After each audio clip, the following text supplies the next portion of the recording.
కలల రాజధాని సగర్వంగా రూపుదిద్దుకుంటోంది. సీఎం చంద్రబాబు సంకల్పంతో అమరావతి నగరం కొత్త శోభగలు అద్దుకుంటోంది. అదుగో అమరావతి అంటూ యావత్ ప్రపంచం మైమరిచి చూసేలా పునర్నిర్మాణం జరుగుతోంది. ప్రధాని మోదీ చేతుల మీదుగా అమరావతి పునర్నిర్మాణ పనుల ప్రారంభానికి సర్వం సిద్ధమైంది.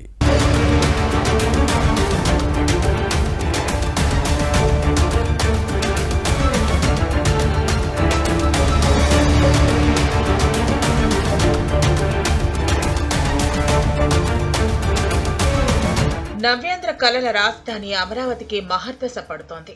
గత 5 ఏళ్లలో జగన్ నిర్వాకానికి బలై అరణ్యాన్ని తలపించిన నవనగరం ఇప్పుడు క్రమంగా జీవకళ సంతరించుకుంటోంది. చంద్రబాబు ప్రభుత్వ చొరవకు కేంద్రం తోడ్పాటుతో జవసత్వాలు పొంది మహోన్నత నగరంగా రూపుదిద్దుకుంటోంది. నవ్యాంధ్ర రాజధాని అమరావతి పునర్నిర్మాణం వడివడిగా సాగుతోంది. సీఎంగా చంద్రబాబు బాధ్యతలు స్వీకరించినప్పటి నుంచి కొత్త ఆశలతో ఊపిరి పోసుకున్న ఆంధ్రుల కలల రాజధాని ఇప్పుడు సాకారం దిశగా వడివడిగా అడుగులు వేస్తోంది.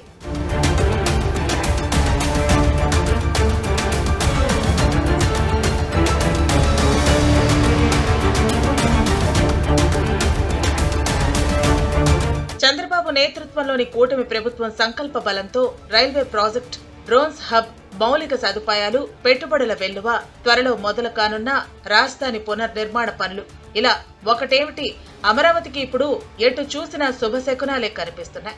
ఆంధ్రుల రాజధాని ఇప్పుడు పచ్చగా ఉంది, కళకళ్లాడుతూ మెరిసిపోతోంది. యావత్ ప్రపంచం ఆశ్చర్యపడేలా అమరావతి నగరాన్ని నిర్మిస్తానన్న సీఎం చంద్రబాబు ఆ దిశగా పక్కా ప్రణాళికతో ముందుకు వెళుతున్నారు. ప్రధాని మోదీ చేతుల మీదుగా రాజధాని పునర్నిర్మాణ పనుల్ని ప్రారంభించేందుకు సర్వం సిద్ధం చేస్తున్నారు. ఈ క్రమంలోనే ప్రధాని మోదీ అమరావతిలో పర్యటించనున్నారు. మే 2వ తేదీ సాయంత్రం 4 గంటలకు ప్రధాని చేతుల మీదుగా రాజధాని పనులను పునః ప్రారంభించనున్నారు.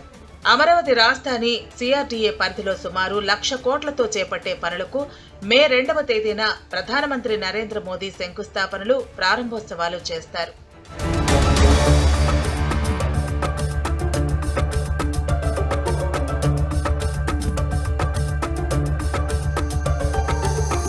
ప్రధాని మోదీ దిగే హెలిప్యాడ్ నుంచి సభా ప్రాంగణం వరకు 15 నిమిషాల పాటు జరిగే రోడ్ షోకు మొత్తం 30,000 మందిని తరలించాలని నిర్ణయించారు. ప్రధాని రోడ్ షో కోసం ఎన్టీఆర్ జిల్లా నుంచి 5,000 మంది, కృష్ణా జిల్లా నుంచి 10,000 మంది, బాపట్ల జిల్లా నుంచి 10,000 మంది, ఏలూరు జిల్లా నుంచి 5,000 మంది చొప్పున తరలించాలని ఆయా జిల్లా యంత్రాంగాలకు లక్ష్యాన్ని నిర్దేశించారు. ఈ ప్రభుత్వం రాగానే రాజధానిని తిరిగి కడతామని మా ముఖ్యమంత్రి గారు చెప్పడం, ఆ నేపథ్యంలో ఇంతవరకు దాదాపు 43,000 కోట్ల రూపాయలకి సిఆర్డీ టెండర్లు పిలిచి అలాట్ చేసింది. వర్క్ కూడా చేయడానికి వాళ్ళందరూ ఏర్పాట్లు చేసుకుంటున్నారు. 2వ తేదీ ఇక్కడికి వస్తున్నారు. ఇక్కడ అధికారులతో ఇటు పోలీస్ డిపార్ట్మెంట్, సిఆర్డీ, కలెక్టర్ గారు, తర్వాత దీని నోడల్ ఆఫీసర్ వీరపాణి అందరూ దీన్ని విజిట్ చేసి చూస్తున్నాం. దాదాపు 90% పనులు పూర్తయినాయి. అదేవిధంగా ఇక్కడ రావడానికి 8 రూట్లను యాక్చువల్గా వాళ్ళు ఐడెంటిఫై చేశారు. E1, E2, E3, E5 అని E16 16 రోడ్లు యాక్చువల్ ఈస్ట్ వెస్ట్ ప్లాన్ చేసామండి. అటు 1 కిలోమీటర్ డిస్టెన్స్లో ఇవన్నీ కూడా నేషనల్ హైవే కలుస్తాయి. ఇంకా 3 స్టేజ్లు ప్లాన్ చేశారండి. యాక్చువల్గా ఇది పునఃప్రారంభానికి వస్తున్నారు. అయితే ఏం చెప్తారు అనేది చూస్తాం. Let's wait. రాజధాని అమరావతి పునర్నిర్మాణ పనుల శంకుస్థాపన కార్యక్రమానికి 1,20,000 మందిని సమీకరించాలని ఏపీ ప్రభుత్వం నిర్ణయించింది. గుంటూరు, పల్నాడు, బాపట్ల, ఎన్టీఆర్, కృష్ణా, ఏలూరు జిల్లాల నుంచి జన సమీకరణ జరపాలని నిర్ణయించింది. గుంటూరు జిల్లా నుంచి 30,000 మంది, ఎన్టీఆర్ జిల్లా నుంచి 30,000 మందిని సమీకరిస్తున్నారు. పల్నాడు జిల్లా నుంచి 30,000 మంది, కృష్ణా జిల్లా నుంచి 10,000 మంది, బాపట్ల జిల్లా నుంచి 10,000 మంది, ఏలూరు జిల్లా నుంచి 10,000 మంది చొప్పున మొత్తంగా తరలించాలని నిర్ణయించారు. ప్రధాని మోదీ సభా ప్రాంగణాన్ని 28 ఎకరాల్లో నిర్మించారు.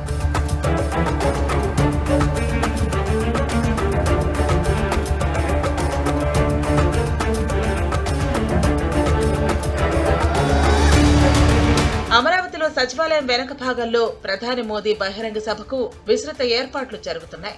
ప్రధాన వేదికలపోను గ్యాలరీలను 25 ఎకరాల్లో ఏర్పాటు చేస్తున్నారు. సభలో సీటింగ్ 50,000 వరకు ఏర్పాటు చేస్తున్నారు. వచ్చేవారు, వెళ్లేవారు ఉంటారు కాబట్టి మొత్తంగా 1,20,000 మందిని జన సమీకరణ చేయాలని నిర్ణయించారు. 1,20,000 మందిలో 30,000 మంది ప్రజలను ప్రత్యేకంగా రోడ్ షోకు తరలించాలని నిర్ణయించారు. గ్యాలరీలోకి 90,000 మందిని, రోడ్ షోకు 30,000 మందిని సమీకరించాలని నిర్ణయించారు. అమరావతి పునర్నిర్మాణ శంకుస్థాపన సభకు సమీకరించాలనుకున్న 1.20 లక్షల మందిని తరలించడం కోసం 2,400 బస్సులను ప్రభుత్వం ఉపయోగిస్తోంది. గుంటూరు నుంచి 600 బస్సులు, ఎన్టీఆర్ జిల్లా నుంచి 600 బస్సులు, పల్నాడు జిల్లా నుంచి 600 బస్సులు, కృష్ణా జిల్లా నుంచి 200 బస్సులు, బాపట్ల జిల్లా నుంచి 200 బస్సులు, ఏలూరు జిల్లా నుంచి 200 బస్సుల్లో ప్రజలను సభా ప్రాంగణానికి తరలిస్తారు. సింహభాగం ఆర్టీసీ బస్సులు, మిగతావి ప్రైవేట్ స్కూల్స్, కాలేజీ బస్సుల్లో ప్రజలను తరలిస్తారు.